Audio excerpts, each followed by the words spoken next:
একজন মানুষের স্বাভাবিক অজু বা গোসল করতে কত সময় নেওয়া উচিত? কেউ কেউ অজুর অঙ্গসমূহ ধৌত করার সময় বারবার ঘষতে থাকেন। এমন করতে করতে অনেক সময় 10 মিনিট ধরে অজু করেন। এমনও হয় যে এর কারণে নামাজও ঠিক সময় মতো পড়তে পারে না। এক্ষেত্রে করণীয় কি? প্রবাসে হজ করলে কি ফরজ হজ আদায় হবে? পর্নোগ্রাফি থেকে কিভাবে বের হয়ে আসবে? এখন অনেক মুসলমানের বিয়েতে হলুদের মতন প্রোগ্রাম হয়ে থাকে। ফিতনার আশঙ্কা আমি সেখানে অংশগ্রহণ করিনি। এখন সেই হলুদের অনুষ্ঠান থেকে যদি কেউ আমার জন্য খাবার পাঠায় তাহলে কি সেই খাবার খাওয়া জায়েজ হবে? নৌকার মধ্যে নামাজ পড়লে কি নামাজ হবে? যেহেতু নৌকার মধ্যে নামাজ পড়লে একটু পর নৌকা বিভিন্ন দিকে ঘুরে পরিবর্তন হয়। মুরগির খামার দিতে চাচ্ছি, খামারি ভাইয়েরা ফিড খাইয়ে হাঁস মুরগি বড় করে। হাঁস মুরগিকে ফিড খাওয়ানো হালাল হবে কিনা? মসজিদের অজুখানার জন্য জোর করে জমি নিলে সেক্ষেত্রে করণীয় কি? যাদের জমি নেওয়া হয়েছে তাদের সামর্থ্য নেই জমি দেওয়ার। 1 মাস রোজা রাখবো বলে মানত করেছি, এখন তা কি এক নাগাড়ে রাখতে হবে নাকি মাঝখানে গ্যাপ দিয়ে 30 দিনে রাখলেই হবে? জাহিদ হাসান আপনি লিখেছেন, আমাদের আশেপাশে বা আমাদের প্রতিবেশীদের মধ্যে কেউ যদি জেনায় লিপ্ত হয়, জেনার পাপের ভাগিদার কি আমরা হব? আর আমাদের করণীয় কি?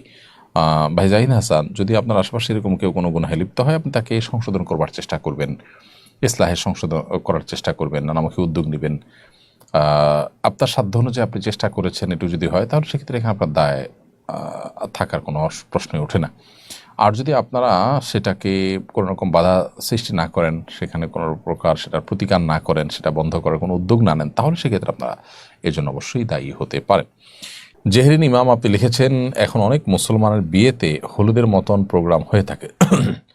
ফিতনার আশঙ্কা আমি সেখানে অংশগ্রহণ করিনি। এখন সেই হলুদের অনুষ্ঠান থেকে যদি কেউ আমার জন্য খাবার পাঠায় তাহলে কি সেই খাবার খাওয়া জায়েজ হবে? বোন জেহরিন,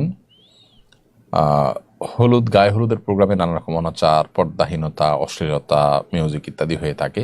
সেগুলো যদি না হতো তাহলে এটা জাস্ট রূপচর্চার অংশ হিসাবে হলে এটা জায়েজ হতো। কিন্তু গায়ে হলুদ নিয়ে আমাদের যতটুকু জানা, অনলাইন করে যতটুকু জানতে পেরেছি, তা হলো এটা মূলত হিন্দুদের বিভিন্ন ধর্মীয় বিশ্বাস আছে, সেখান থেকে এসেছে। আর সেটি হলো যে এ হলো দুবলাগাস ইত্যাদি যখন এগুলো থাকে, বিশেষভাবে এগুলোর নিয়ে আনুষ্ঠানিকতা করা হয়, তখন দাম্পত্য সম্পর্কগুলো ভালো যায়, এরকম একটা হিন্দুয়ানি বিশ্বাস আছে, সেখান থেকে মূলত এটি এসেছে। একজন মুসলমান কখনো সেই সমস্ত ভুলভাল বা আপনার কুসংস্কারচ্ছন্ন বিশ্বাসী হতে পারেন না। সেজন্য আমাদের উচিত এগুলো অ্যাভয়েড করা। অতএব আপনি যে অ্যাভয়েড করছেন সেটা ভালোই করছেন। আর সেই অনুষ্ঠান থেকে যদি আপনাকে কেউ কোনো খাবার পাঠায়, সে খাবারটা হালাল হলে আপনি খেতে পারেন, সেটা হারাম নয়।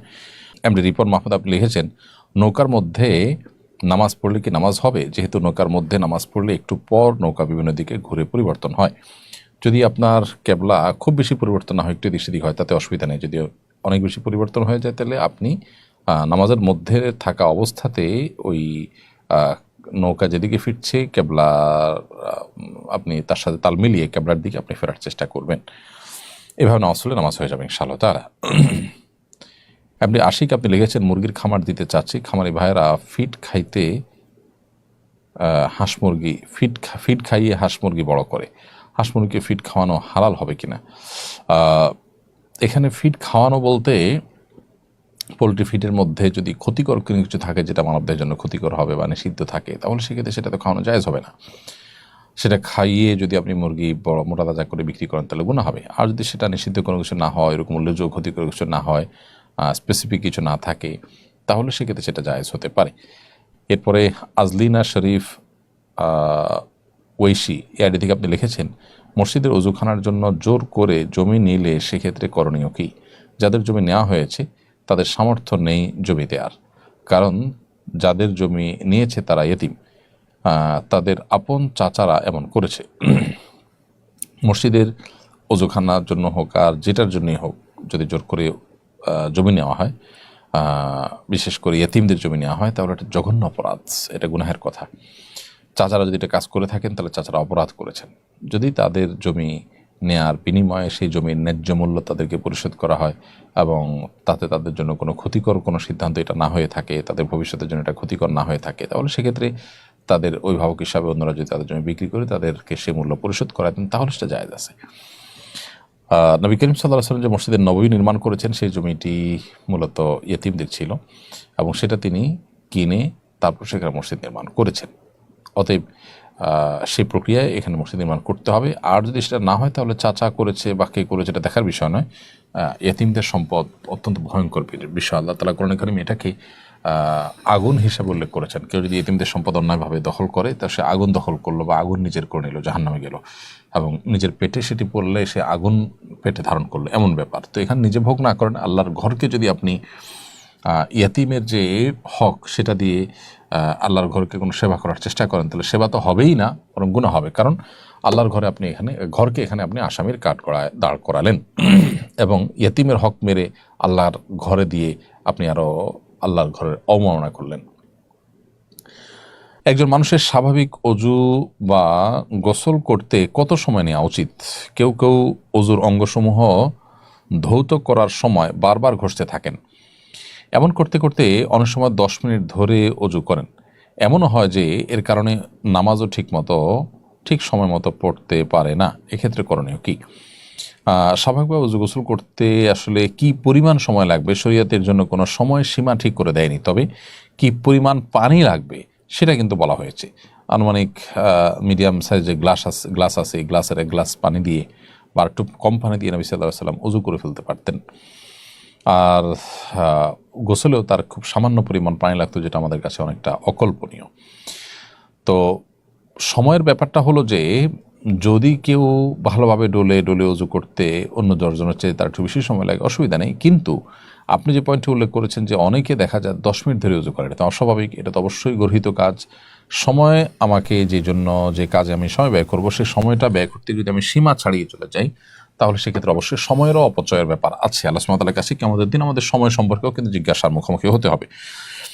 তো সেজন্য একজন মুসলমান অজু করতে গিয়ে অস্বাভাবিক পর্যায়ে সময় নষ্ট করবেন না। অনেকের সূচিবায়ুর রোগ আছে। এই সূচিবায়ুর রোগ যাদের আছে তাদের ওয়াসওয়াসার রুকিয়া নামে যে রুকিয়া আছে, অনলাইনে সার্চ করে সেরকম কোন রুকিয়ার শরণাপন্ন হয়ে সেরকম রুকিয়ার মাধ্যমে তার ট্রিটমেন্ট করা উচিত, অথবা তার এই সূচিবায়ুর রোগ দূর করার জন্য মানসিক কোনো ডাক্তার, কোনো কাউন্সিলরের শরণাপন্ন হওয়া উচিত। সোজা কথা যে একই অঙ্গ বারবার করে ধুইতে থাকা এটা কোনো জায়েজ কাজ নয়। 3 বার ধোয়া সুন্নাত, 3 বার ধোবেন, ভালো করে ডলবেন। এরপরও আপনার কোনো অঙ্গ শুকনো আছে কিনা এ ব্যাপারে যদি আপনার ভিতরে খুঁতখুঁতে বা আপনার সূচিবায়ুর কোনো ভাব আসে, আপনি সেটাকে ইগনোর করবেন। সেটাই আপনার জন্য শরিয়া কর্তৃক নির্দেশিত। জাস্ট ইগনোর করতে হবে যে 3 বার আমি ধুয়েছি, নবী সাল্লাল্লাহু আলাইহি ওয়াসাল্লাম 3 বার ধোয়ার নির্দেশনা করেছেন, সেটা আমি করেছি, ডলেছি, অতএব আমার দায়িত্ব শেষ। এরপরে আর শুকনা থাকলো না, সেটা আমার অরিড হওয়ার দরকার নেই। নিজেকে এভাবে বোঝাতে হবে, সান্ত্বনা দিতে হবে এবং নিবৃত রাখতে হবে এই বারবার অপ্রয়োজনে ধোয়াধুয়ির ব্যাপার থেকে। মোহাম্মদ আলী আপনি লিখেছেন, প্রবাসে হজ করলে কি ফরজ হজ আদায় হবে? হ্যাঁ, অবশ্যই। আমাদের অনেকে মনে করেন যে সৌদি আরবে গিয়ে বা মিডল ইস্টে গিয়ে হজ করলে তার মধ্যে ফরজ হজ আদায় হবে না। মূলত এরকম কোনো কথা নেই, বরং সেখানে গিয়ে হজ করলেও সেই হজ আদায় হবে ইনশাআল্লাহ তাআলা। মোহাম্মদ সোহেল শেখ আপনি লিখেছেন, পর্নোগ্রাফি থেকে কিভাবে বের হয়ে আসব? পর্নোগ্রাফি থেকে বের হয়ে আসার জন্য স্মার্টফোন সহ যে সমস্ত মাধ্যমে আপনি পর্নোগ্রাফিতে আসক্ত হন, সেগুলো বিক্রি করে আপনি একটা নর্মাল লাইফে চলে আসার চেষ্টা করেন। কিছুকাল যদি এভাবে একটু কষ্ট করে থাকার চেষ্টা করেন, ইনশাআল্লাহ আপনার এই অভ্যাস আশা করা যায় দূর হয়ে যাবে।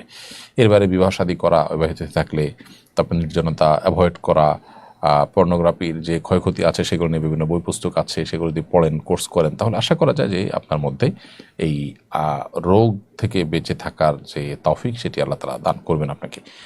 লাবিব আহমদ আপনি লিখেছেন, 1 মাস রোজা রাখবো বলে মানত করেছি, এখন তা কি এক নাগাড়ে রাখতে হবে নাকি মাঝখানে গ্যাপ দিয়ে 30 দিনে রাখলেই হবে? ভাই লাবিব, 1 মাসের রোজা রাখার যদি মানত করে থাকেন তাহলে সে 1 মাসই লাগাতার আপনাকে রোজা রাখতে হবে। মাঝখানে গ্যাপ দিলে তার সে মানত পুরা হবে না।